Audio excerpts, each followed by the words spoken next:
So I've been trying to work with the Brand Innovator folks for a little bit now, and we've never found the right opportunity because of schedules and things like that. So what Pearl did is she said, hey, just give me a topic. Give me a topic and give me where you will be, and then we'll see if we can make it happen. And I said, I am passionate about DE&I, and since it is Red Bull, I will be in Austin for the Red Bull race, where I'm sure we will win. So can we do that? And then she made it happen, so thank you for allowing me to moderate this session. So I'll kick it off. My name is Ken Turner. I'm the EVP and CMO of Red Bull North America. One of the reasons why I wanted to talk about this topic is because we all, as individuals, as marketers, as well as our organizations, we're just in different spots with respect to our growth and our journey as it relates to diversity from a talent perspective, as it relates to acquisition, but also how we approach the marketing and our consumer communication. So I wanted to bring a group of experts who may be in different spots in their journey to talk a little bit about some of the things that they have going on with respect to DE&I, both personally and if they choose professionally as well. So I'll ask the folks to introduce themselves, but I'll also give them kind of a primer question, which we'll all answer, and then we'll get into kind of the moderated session. So the primer question is, DE&I is important. It's extremely important. It's one of the biggest issues facing entry point consumer or Gen Z today. So I'd ask the panel as they introduce themselves to maybe talk a little bit about DE&I, how they are defining it, and what it means to them. So with that, we start with Iris. Hello, everybody. I'm now regretting not getting a cupcake. I'm staring at them. I was like, damn, I should have gotten one. Good afternoon. I'm Iris Diaz. I'm the Chief Marketing Officer for the Dallas Mavericks. Don't Google the score. We lost last night. Don't worry about that. We have our first home opener on Saturday, so of course we're crazy busy, but I've been with Dallas Mavericks for 4 years. Been the CMO for 3 years. It's really weird to say CMO because I really don't tell people that I'm that. And then I think when people pass me by, probably don't realize that I am. I will say I am the first Latina CMO for the Dallas Mavericks. I am the youngest in the NBA. I'm not proud of that, more because it's been 3 years and I shouldn't have been the first, which is the reason why we are here. DE&I is definitely very important to me. It's not only something that I'm a part of at home with my friends, it's also at work and really kind of educating everybody on what it means. We just acquired a new player, Facundo, from Argentina, and no one knows anything about Argentina. I don't either, but I'm going to learn it. But I can speak the language and I can understand what he needs when it comes to content, things like that. I always tell people everything that we do is for the fan. Everything you guys do, I'm sure it's for your consumer. Our fans, 20,000 fans, we have to host 41 parties at home every single year. So for us, they are diverse. Our court is diverse. We need to make sure that our marketing, everything that we do is that. So there's a reason why I am in that position. It's also to not only educate our fans that are consuming our product, but also the employees that are now reading more Spanish than they should be. So, nice to meet you, everybody. So I'm like fangirling over here. Hi, my name is Michelle Wong. I'm the Chief Marketing Officer at Sprinkles. I have been with Sprinkles only about 1.5 years. My path was very winding. I went to culinary school and have a degree in French cuisine and patisserie. I worked as a pastry chef for 1 year in London. I got into advertising and did that for about 18 years. My last stint on the agency side, I was part of the management team that bought our agency out from our holding company. We ran it as an independent, this agency called Daily in West Hollywood. It was a 50-year-old agency in Los Angeles, and I was the first female to ever be a part of the executive team. I was the first female president and the first person of color to ever hold a title at that agency in 50 years, which again is like horrifying to think that this is sort of what the business was like, but it was an incredible opportunity for me, and it really, what DE&I means to me is truly creating pathways and opportunities for others, because we give people space, we give them a platform, they fill it, and they shine, and they grow, and we have to, as leaders, when you're put in these positions, create that for others so that the business changes, culture changes, and we can be movers in that. So thank you. Nice to meet you. Hi, I'm Marty Berman. I'm VP of Sales for North America and LATAM at LandVault, the least recognized brand up here. But we are the largest builder in the metaverse. And I have not been the first of anything, unfortunately, but I can tell you that on a personal level, what DE&I means to me is just the opportunity to be inclusive, right? I think that, as our society has become much more diverse, I think that it's been really important to make sure that those that haven't had the opportunity before really do. And in a Web3 perspective, I'll talk about this a little bit later, we have a real big issue of not enough women in the space. And so as an organization and also personally, I'm involved with some of the groups that we do work with. So that really helps in terms of, from our perspective, really bringing both non-binary and females into the space. On a personal level, my wife is Latina, and my children are Latina. They recognize that, but you actually said something in yours that really resonated with me, is that my wife nor my children look Latina. They're white, they look, but they speak Spanish fluently. And we actually have faced discrimination as a result because, my wife in school and fighting and advocating for our kids, has been perceived as not being dark enough. So it's like, it's they're not dark enough Latins to be, so it's really it really comes in, you need to recognize the fact that however people identify as themselves, that's really important. And you can overlook that sometimes by just what you see, so. Oh, there we go, all right. Y'all know me, I'm Gabe. Back to part two, but in a way it's like fitting. It's a nice transition from the last thing I was saying into this topic. I think for me, the folks up here have said it really nicely. D&I for me has been very much a journey. I think, to kind of take that, right? I've had a privileged upbringing. I'm Cuban, Spanish was my first language. Like, you stepped into my house and it was like you're in Havana. Like, it was all Spanish all the time. And then when I went to college, I remember actually rushing multicultural fraternities. And this, to me, was the first time where I realized how different I was, or my experience was, where I was like the white kid in a sea of brown and black faces. And I'm like, I'm like, wait, what? But we're like the same culture, but very different experiences. And for me, that's when things started clicking, that like the Latino experience in particular is very, very different and diverse. And so for me, D&I is really frankly about breaking down, really smashing unconscious biases,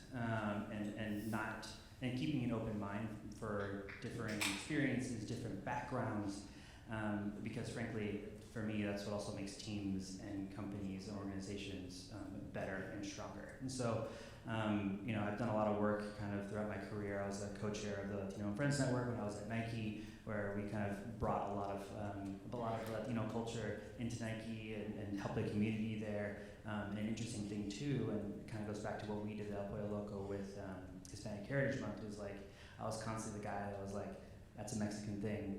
There are more than just Mexicans in Latino culture. How do we make sure we talk to a lot of people, and then through that kind of diversity of topics, and then how do we actually connect with the general market audience as well? So it's incredibly important to me, but for me it's just truly kind of taking the blinders off and being open to all the different experiences and backgrounds that our cultures bring. Awesome, thank you, friends. So let's get into it. One of the things that we often talk about, either within our organizations or outside, are just barriers. So I'm curious, we'll start with Michelle and maybe have Iris follow up a little bit. I'm curious about some of the either stated or implied barriers that you face as relates to DE&I, and how have you addressed those? Yeah, I think one of the interesting barriers, both I guess internally and also developing external communications, is the idea that by somehow either authentically representing another community or culture, that it somehow is isolating and has less appeal. And that to be broad, it has to be for everyone. And I fully disagree with that, because I think that people connect to authenticity, they connect to emotional storytelling, and it doesn't matter sort of if your background is different than someone else's, those touch points are always there on an emotional level, in particular when it comes to food. I watched an interview, I'm obsessed with Quinta Brunson, I love Abbott Elementary, she's just amazing, right?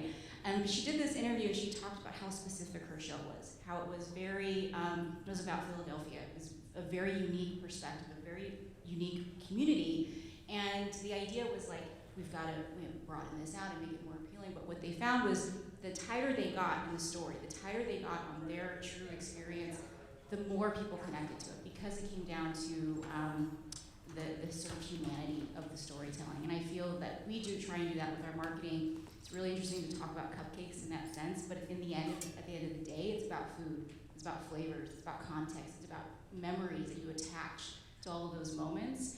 And you can really do that in a way that honors someone's background, heritage, culture, ingredients, and have that be appealing to a wide range of people. So that's been a mission of mine. Very cool, thank you.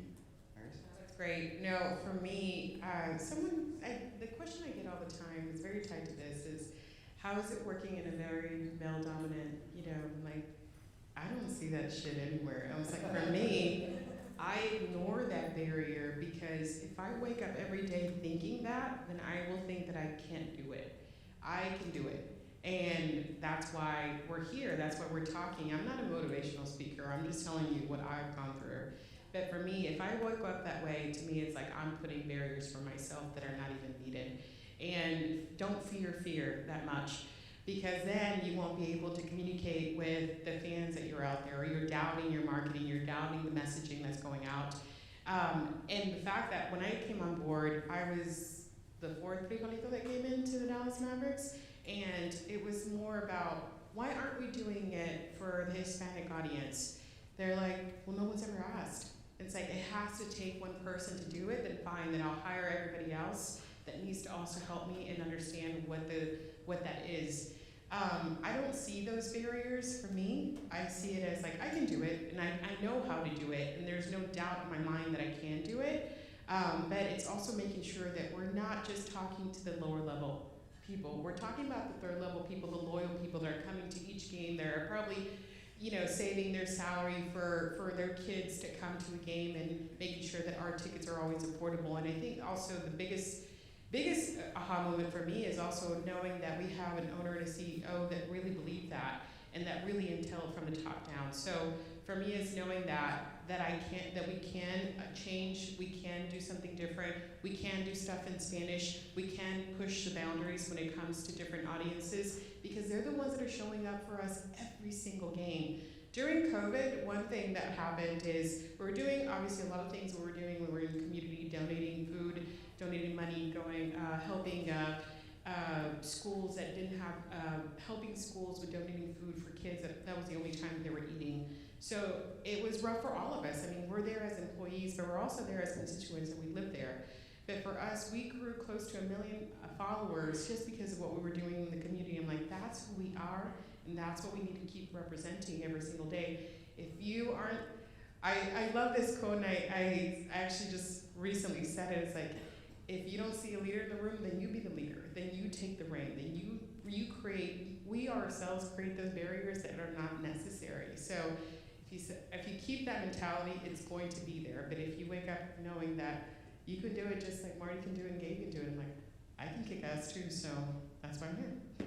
Cool, awesome, thank you. I think one of the themes that you may have heard in both of those responses is one of the keys being senior level support and having support, but also establishing yourselves as a leader when that support may not be there, because we all are in this room because we have the capabilities to do so. So thank you for that.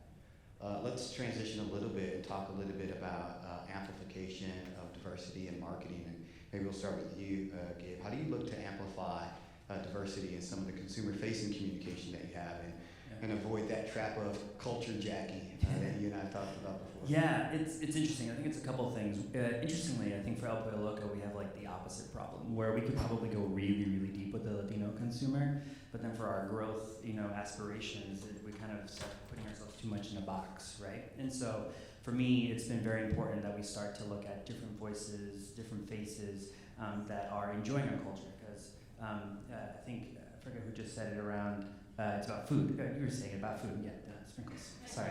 I think I need a Red Bull, my brain is starting to, sorry.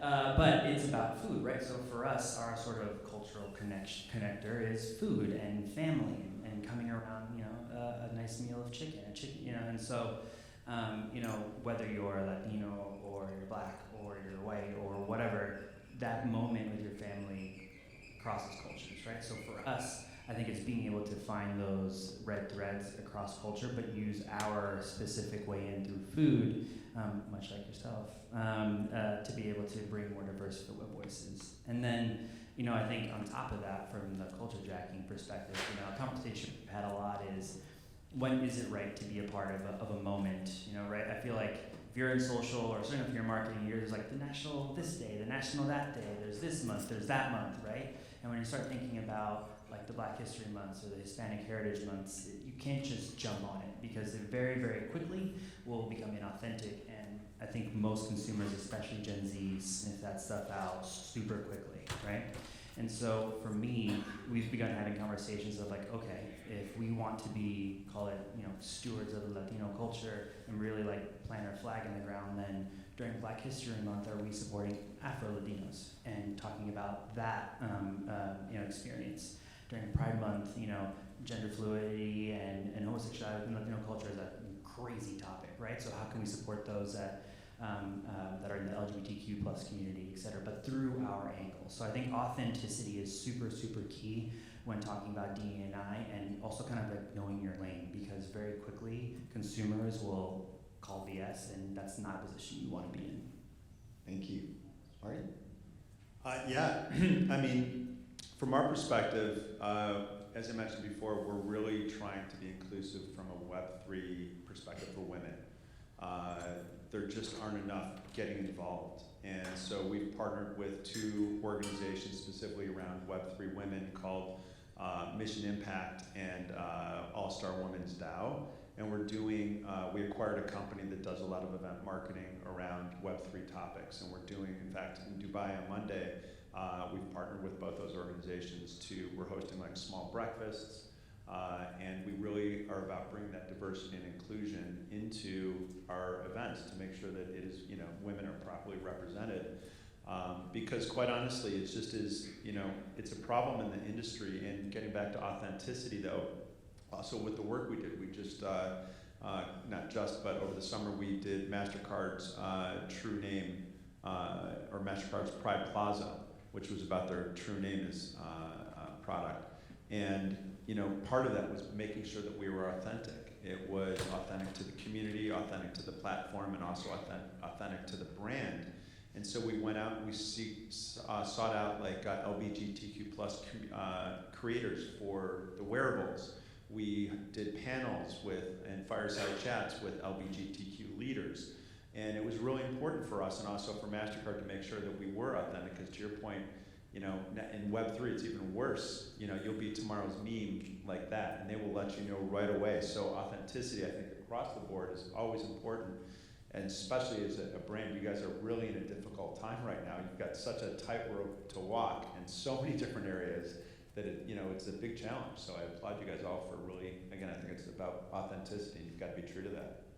Very cool, thank you. One of the opportunities, at least at what we've seen at Rebel, is when we went on our mission to talk a little bit about amplifying diverse voices. We focused on those voices that were consumer facing and didn't really do as much with respect to the voices that were behind the camera. So that's another opportunity as well. When you start to think about the folks that are on your team, folks that are on your squad, the folks that are going into battle with you, how are those folks representing kind of the diverse voices? Which kind of leads me to my next question, which is really more about, it's kind of a barrier, it's a barrier of tradition. So one of the things that folks, especially in established organizations, may hear, especially when you have a mission to really start to push as it relates to diversity, is we hire the best person, regardless of gender or ethnicity. So a lot of us have heard that before, and I'm curious as to how some of you, if you have heard it, have addressed it, and if you haven't heard it, what would your advice be to someone in order to address it? And let's start with Iris. We do on our end too, for sure. We're in sports, come on. But we were just talking about this. I was talking about it earlier with some of my colleagues. I'm like, I look at resumes, and we're used to looking at papers all the time. I'm like, okay, yes, I'm looking at skills to make sure. I'm like, all right, I know you can do the job, but can you survive the job is the question. This sports is not for the faint of heart. You definitely have to have thick skin. Can you tell that during a virtual? Probably not. Everyone's going to tell you what you want to hear. But when you get in and you're like, oh yeah, this is a lot of work, I'm like, I told you. So we're not rubbing shoulders with players. We're not, at cocktail hour all the time. It's different. But if you understand that, for me, that is already your shoe in. If you do the research of the company, that is already a shoe in for me. I could care less if you have a sports background. I know that's not from the ethnicity side, but for me, from the skill side, I think everyone I've hired so far, there are a few of them are here, they don't have a sports background, but they know their shit. So for me, that is much, much valuable. To your point, yes, it's the best person that can do the job, but mentally, is it the right person too? Because after 6 months of grind every single day, and you can still sit up and say, all right, let's do this again, let's go. One of my favorite not quotes, someone said this to me during an interview process, and they said, long days are going to be long days. If going to a game after a long day is not the cherry on top for you, then you don't belong here. So that is what I would say. But we always deal with it, but in the sense of the attitude, the can-do attitude, not so much the ethnicity. Thank you. Let's go to Gabe. Yeah, I love that about the interview process, by the way. I feel like as I've grown in my career, I interview differently now. And similarly, it's less about, you wouldn't even be talking to me if you couldn't do the work, but it's how you do the work and sort of, how you navigate an organization. And I feel like that kind of becomes the great equalizer at times. And to kind of bring my point from before, a way to sort of take away like schools and things like that, but truly think about experience. How do you handle problems? How do you work with teams? Things like that.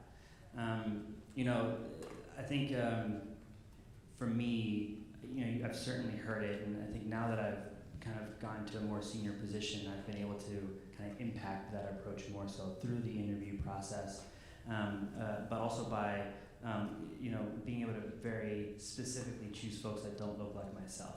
I've been in organizations, I'm sure most of us have that, your bosses or your counterparts hire people that come from the same background or look very much like them, and then what happens is you just get groupthink, and to me that creates a stale working environment, right? So my goal as a leader and as a manager is to bring a team together that comes from all walks of life, all experiences. I don't care. Annie didn't care. I didn't come from the restaurant industry, right? I'm brand spanking new, so I'm learning almost every day. But that brings a different point of view.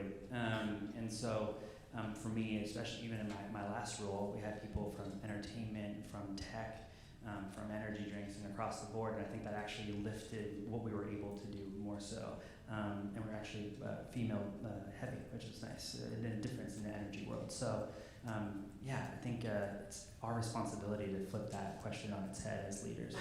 Yeah, as an advocate or an ally, you're absolutely right. I mean, fortunately or unfortunately, the opportunity rests with those who are willing to educate on the opportunity that diversity, equity, and inclusion provides us. And I think us up here kind of accept that responsibility because it's really cool and it's what we have a passion for.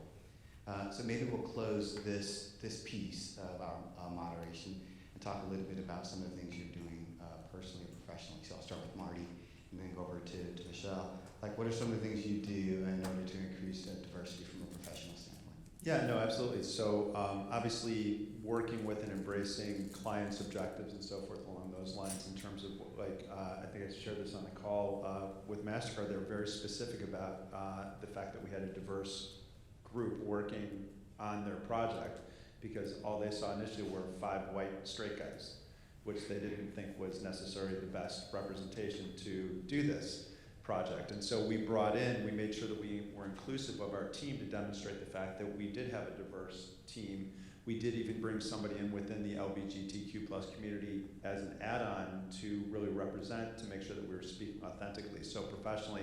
And then, as I mentioned, these workshops and support that we're doing for women within Web3 has been really important for me and also for the corporation.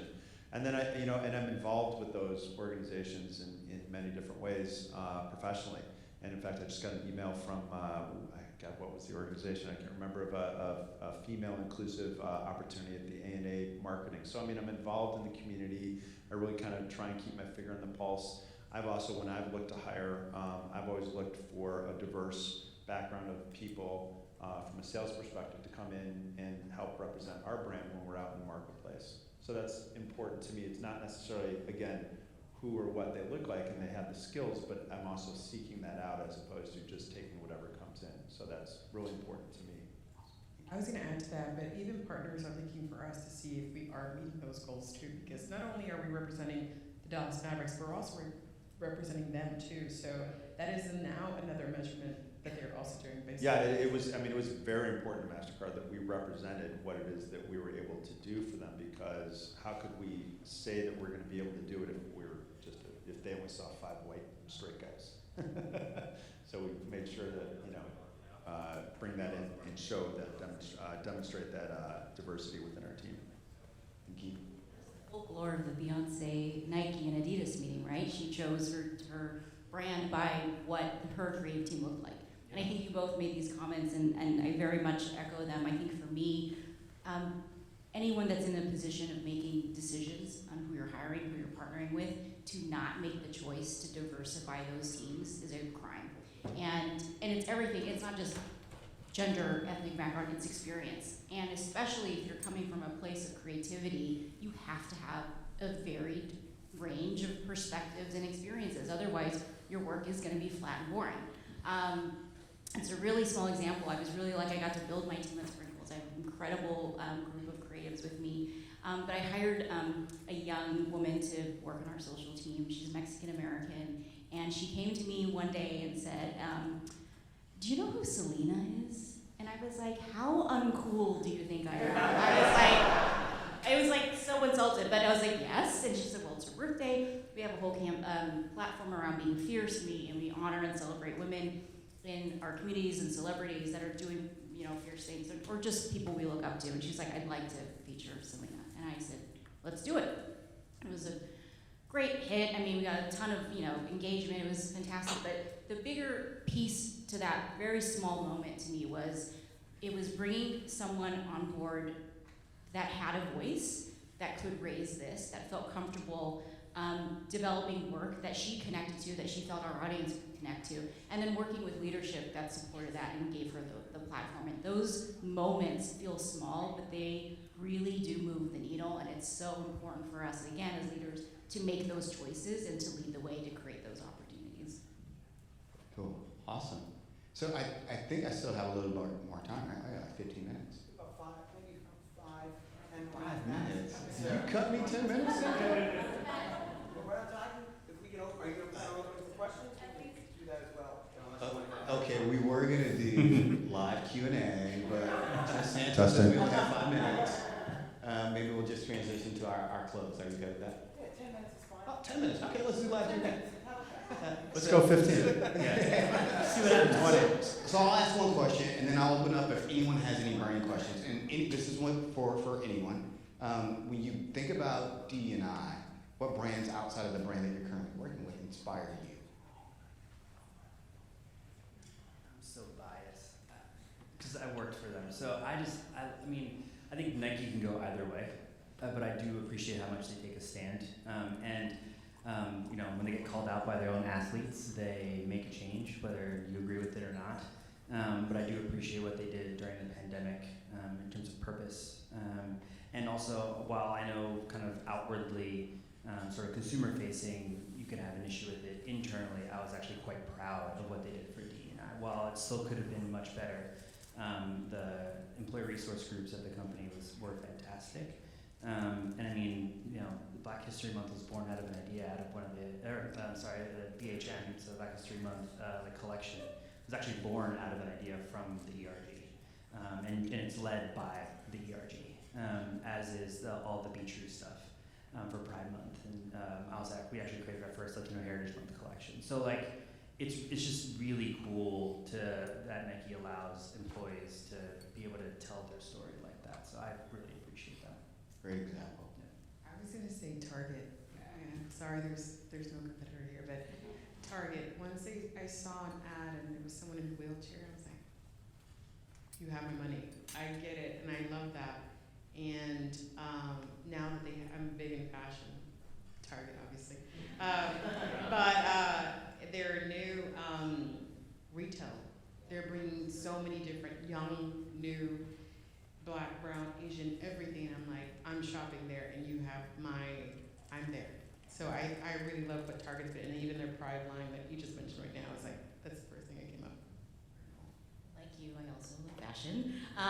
And Fenty for me just is amazing, right? And not only are they doing an incredible job with representation and diversity, but because of that model of how they apply that to cosmetics, to fashion, they've completely disrupted those categories. They've upended beauty, they've upended lingerie, and it's like, how do you do that? And she did that because she wanted to truly represent the people that are buying these products. And to me, that's monumental to completely change those categories like that.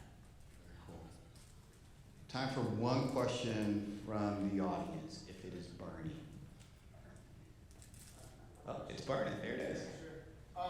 So how important is it for y'all to, and for your partners to be involved in DE&I, not just like your, from a mass perspective, not like just like your partners that come into the arena, but like also your publishing partners and things of that nature, because there's a lot of us in the room as well. For me, it's important. We used to, we've changed all our vendors, even the vendors that we use, not just our partners, but printing partners, agencies, everything is now changing. It's not the big brick and mortar agencies that everyone uses. There's smaller agencies that are building up that can do great work too.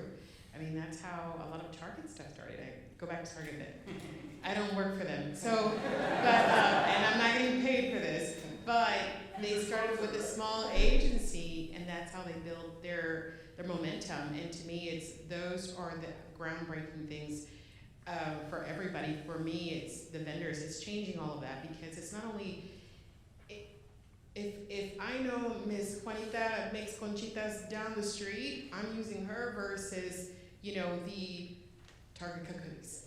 So I'm going to not only educate and share people, this is what we normally eat on Dia de los Muertos, but it's also to make sure that we're servicing back to the community, because that's who, like I said before, is showing up for us. Well, we got to show up for them in every single site. I just want to add, I brought up MasterCard, but when I said that they really wanted us to make sure that our team was, we literally had to submit everybody that was on our team with LinkedIn profiles so that they could go and check to verify that these people really were who we said. Now, this was a bit of a challenging conversation, because I couldn't ask anybody like where they fit into that community. So it was a little awkward on one hand, but we had to make sure that we did and verify for them that they did. And I think that that's something that as marketers you all can really do when you're working with partners, is really hold our feet to the fire to, that we have to walk the walk as well as just say that we do it. We really have to follow through and verify that we're really doing that. So. Very cool. Thank you for the question. So we'll close now, and we'll ask each one of the panelists just final thoughts in the form of if there were advice that you were giving to someone, an ally, an advocate on how to make an impact as it relates to DE&I in their organization, what would it be? And we'll start with Gabe and then work our way back this way. Cool. I'm actually going to jump off of what you said, Michelle, because I think you brought up a really interesting point. And I don't think it's just enough to hire the people. I think it's actually more important to give them the platform, to make them feel comfortable, to be able to speak up, provide an opinion, and drive impact, because that's why they're there. They're not there for a quota. They're there because they should be adding value and impacting the organization day in, day out. And so I actually think the most important thing we can do as leaders, as managers, as people, is to allow the folks you hire to have a voice and elevate them whenever possible. Yeah, I would say the same thing. We, some of the, a group of women within our organization got together and did a women NFT project to really just be all, back when NFTs were a little bit more of a thing. But you know, so we gave them the platform to be able to take that initiative and go out and create that. I think it's just about the support within the organization to, you know, empower people to be able to follow their passions and what's important to them, to demonstrate that this is not only important to them, but also the organization. And I think that that support, you know, shows that. Well, Gabe, you and I make a good team because you said something earlier. I was like, that's where I was going to go. But I, as allies, as sponsors, as mentors, I think it's important for everyone to take an interest in someone that does not look like you, and show an interest, ask questions, listen to them, hear their stories, share your story. I think that's where connection gets created, and we all, in every business, you help people who you like, right? And I think you have to create those nurturing relationships and bring up other people with you, and that don't necessarily have to be, you know, someone you're directly comfortable hanging out with. It'll be fun. It'll be. To me, I will just say two of my biggest pet peeves: don't be box checkers. Do not just, you know, hire employees just because they look different. You're going to destroy your company by doing that because they're probably not the right people to actually do the job. The other thing is, don't translate English to Spanish on Google. Please. I'm gonna go back to what Gabe said too. Everyone will see how fake that is right off the bat, and you will lose credibility for your company. Please don't do that. So I'll leave you with that. Very cool, awesome. I guess I'll answer it myself. Maybe two words: patience and empathy. A lot of the opportunities that we have as it relates to diversity, equity, and inclusion, they're born, unfortunately, from ignorance. And I don't mean that to be cruel, I just mean that to be honest. And it takes patience and empathy to unwind the ignorance that has been built over time. But I think what you find is people are willing to listen if they have someone who's empathetic and someone who's patient to teach them. So with that said, I will thank our panelists, I will thank Brand Innovators, I will thank you